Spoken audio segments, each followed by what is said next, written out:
plants that come by chance, and we keep them by choice. Some of the most notable ones are the trees.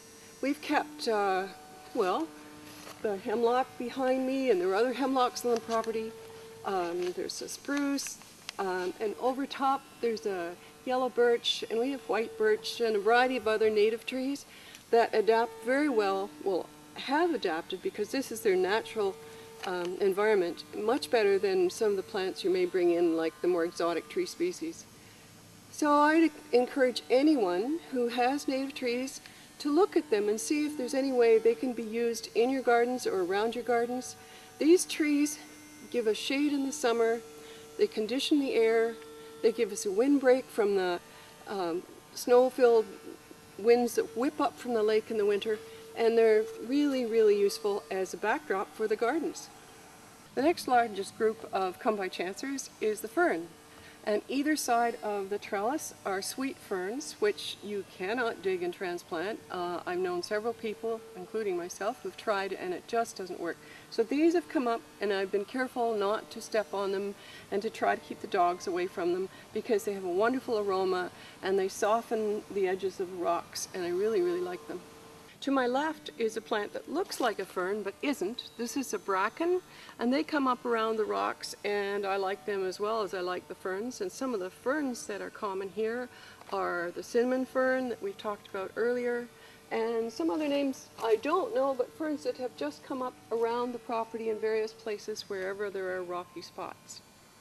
At the edge of the pond, there's a big seed pod from a wild iris, which I did help get here. I have to be honest about that. It's done really, really well. It's multiplied quite a lot and has produced quite a few flowers. And here's what it looked like earlier in the year.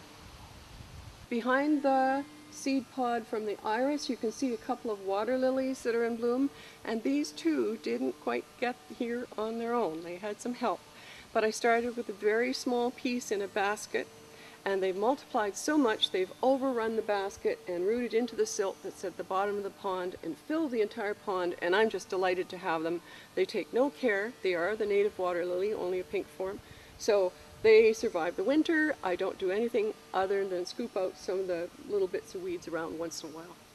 Beside me on the rock is a shrub called wild honeysuckle. It has small yellow flowers that are honeysuckle flowers for sure, and it's kind of a graceful plant, and it comes up all around the property and amidst the rocks. I pull some out, but I always leave a little bit. Wild strawberries are along either side of our gravel path, and they soften that harshness of the gravel, and I could have planted some other nursery plant, but I don't see the point. When you've got a nice green cover, it's consistent, I think it looks nice, and the strawberries are very good.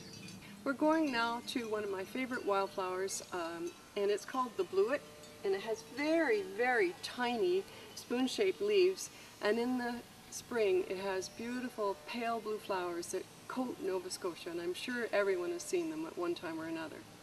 This is a very small plant of Queen Anne's lace. The flowers are lovely, big white umbels, usually 3 times this size. They grow along the roadsides in Nova Scotia, and they close up almost like a bird's nest when they're finished flowering.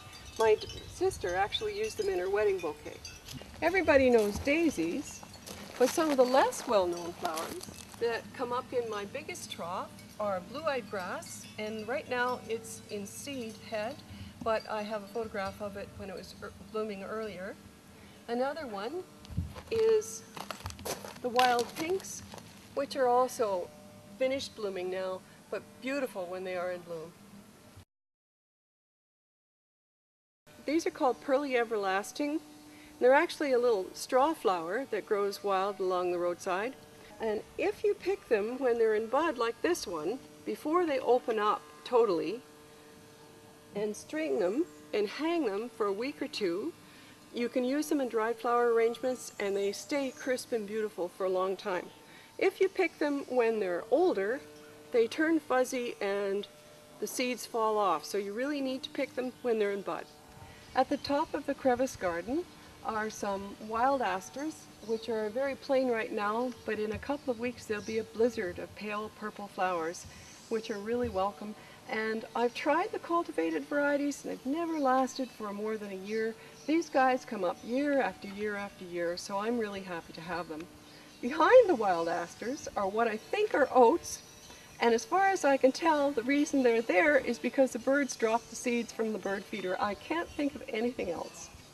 The last little flower we're going to look at is called the scarlet pimpernel.